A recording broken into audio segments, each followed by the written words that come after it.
तापसी और तन्वी तो सो गई, पर मानवी की आंखों में नींद नहीं थी। वह मानो बचपन में पहुंच गई थी। उसके कानों में बार बार सिर्फ यही गाना गूंज रहा था, मीठी मीठी बातों से बचना जरा, दुनिया के लोगों में है जादू भरा। दूसरे दिन शाम को जब मानवी ऑफिस से घर आई तो चाय वगैरह पीने के बाद तापसी बोली, दीदी आप मुझे कहीं घूमने नहीं ले गए इस बार? मानवी बोली, इतने सालों से तो हर बार घूमती है, अब कुछ बचा भी है तेरे लिए? ठीक है, कल छुट्टी है, कल मॉल चलेंगे। क्या दीदू, मॉल तो मैं वहाँ पर भी घूम लेती हूँ। आपने बताया था ना आपकी बचपन की कोई दोस्त यहाँ आपको मिली है, वो कई बार यहाँ घर पर भी आ चुकी है। चलो ना, मुझे उससे मिलवाओ ना। तापसी ठुनकते हुए लाड से बोली, ठीक है, तो उसे कल घर पर बुला लेती हूँ। मानवी खुशी से बोली। तापसी बोली, दीदू मुझे घूमना है, आप उनको क्यों बुलाओगी? चलो ना, हम जाकर उनको सरप्राइज़ देते हैं।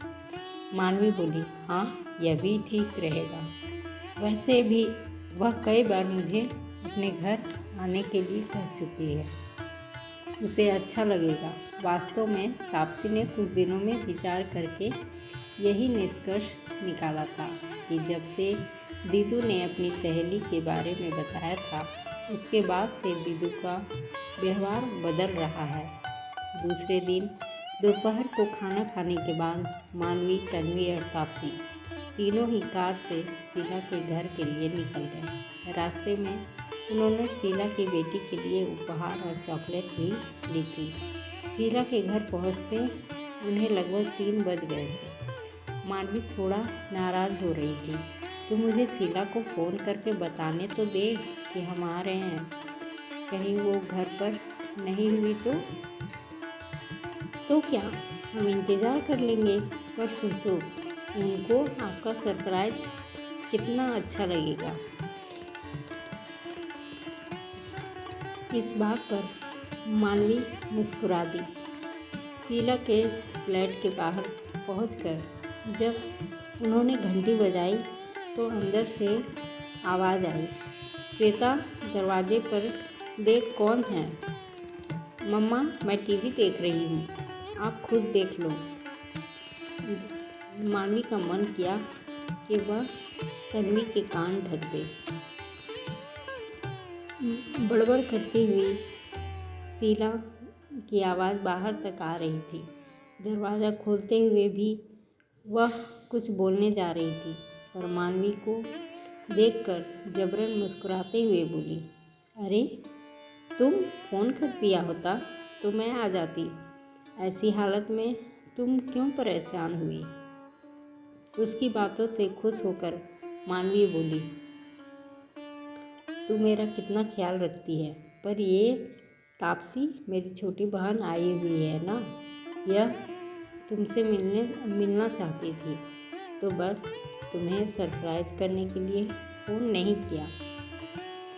तापसी बोली, शीला दीदी, डॉक्टर ने दीदी को घूमने फिरने को बोला है, वैसे क्या आप हमें अंदर नहीं बुलाएंगी? शीला अचकचा कर एक और हटते हुए बोली, आओ ना, अंदर आओ ना।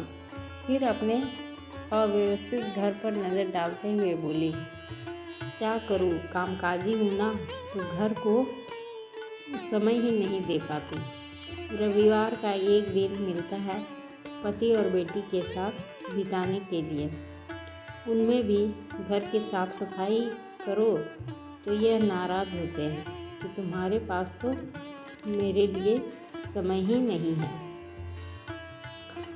पर मम्मा, पापा तो सुबह गुस्सा कर रहे थे कि ना जाने कैसे सूअर से पाला पड़ा है, मुझे इस गटर में नहीं रहना।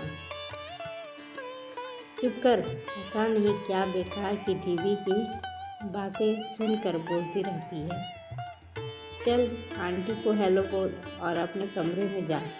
सुन, तन्वी को भी ले जा, उसके साथ खेल। माधवी बोली, अरे तो कोई बात नहीं, हम तुझसे मिलने आए हैं, तेरे घर से नहीं। तब तन्वी ने आगे बढ़कर शीला के पैर छू लिए। शीला फिर नाक सिकोड़ती हुए बोली, हमारी श्वेता तो इंग्लिश मीडियम से पढ़ी है, उसे यह सब मैंने नहीं सिखाया। Shweta say hello to aunty. Shweta aunty को हेलो बोला, पर श्वेता टस से मस ना हुई। आखिर मानवी बोली, हेलो श्वेता, मैं तुम्हारी मम्मा की दोस्त हूँ, ये देखो तुम्हारे लिए गिफ्ट लाई हूँ। एकदम से बंदर की तरह उछलते हुए मानवी के हाथों से उपहार खींचकर वह अंदर भाग गई। शीला चिल्लाती रह गई, say thank you, you too aunty, take this girl with you, show her your toys. जाओ अपने खिलौने दिखाओ। जो no, I don't want to share. Sheela बहुत घमंड से बोली, अकेली है ना, बहुत लाड प्यार से पाला है, इसलिए किसी की बात सुनती ही नहीं। थोड़ी देर वहाँ बैठने के बाद ना जाने क्यों मानवी का मन उचटने लगा।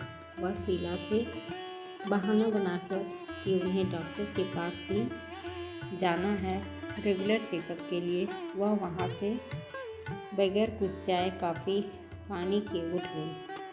शीला ने रोकने की कोशिश भी नहीं की। कार तापसी ने एक पार्क के आगे रोक दी। मानवी ने कुछ भी सवाल नहीं पूछा, वह अपने भीतर के सवालों से जूझ रही थी। तन्वी तो पार्क में आकर खुश हो गई। तापसी ने ठंडे पानी की एक बोतल और 3 आइसक्रीम दी। वह दोनों वहीं पड़ी बेंच पर बैठकर खाने लगी। तन्वी खाकर झूला झूलने चली गई। मानवी ने दूर क्षितिज को देखते हुए बोली, तू जानबूझकर मुझे शीला के घर ले गई थी ना? तापसी आइसक्रीम खाते हुए हैरानी से उसे देखती हुई बोली, हाँ तो मैं ही तो आपको आने के लिए बोली थी, क्या हुआ? क्या आपको उनके घर आना अच्छा नहीं लगा?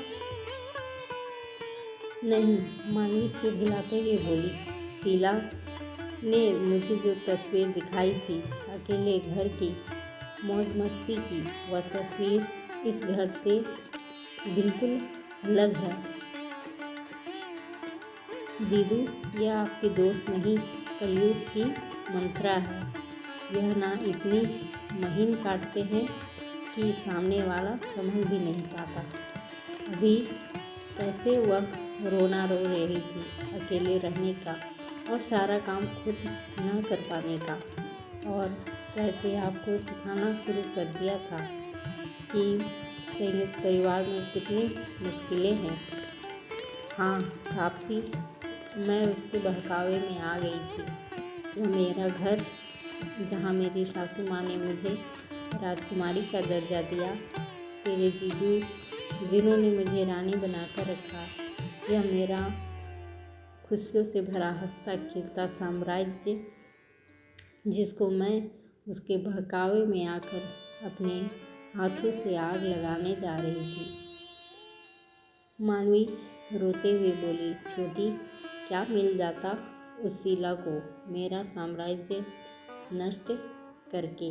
मंथरा को तो फिर भी लालच था कि वह राजमाता की नौकरानी कहलाएगी, पर शीला, उसे किस बात का लालच था? मैंने कभी उसका बुरा नहीं चाहा। भगवान का शुक्र है कि तू आ गई और तूने मुझे उसके चंगुल से निकाल लिया। दीदू, मैंने कुछ नहीं किया, आपको खुद से इस बात का एहसास हुआ, और अब वचन दो, अब किसी की मीठी बनावटी बातों में नहीं आओगी। थोड़ी देर बाद मानवी अपनी सासू माँ के गले से लग कर रो रही थी। उसने सारी बातें अपनी सासू माँ को बताती थी। मानवी ने मानव से भी अपने व्यवहार के लिए क्षमा मांगी।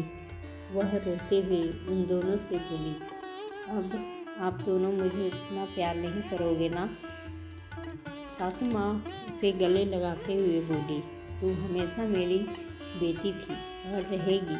मानव बोला, और मैं? तुम दोनों मेरे कलेजे का टुकड़ा हो। और मैं दादी? तुम तीनों मेरे कलेजे का टुकड़ा हो। और मैं? तापसी ने पूछा। तू तो परी है जिसने एक दुष्ट चुड़ैल के हाथों से मेरी खुशियों का साम्राज्य उजड़ने से बचा लिया। आपके आसपास भी यह मंत्राएं होंगी। आप भी अपनी खुशियों के साम्राज्य की पहरेदारी ध्यान से करना और गुनगुनाते रहिएगा। मीठी मीठी बातों से बचना जरा, दुनिया की बातों में है जादू भरा। दोस्तों, आपको ये कहानी कैसी लगी? अगर अच्छी लगी है तो लाइक, शेयर एंड सब्सक्राइब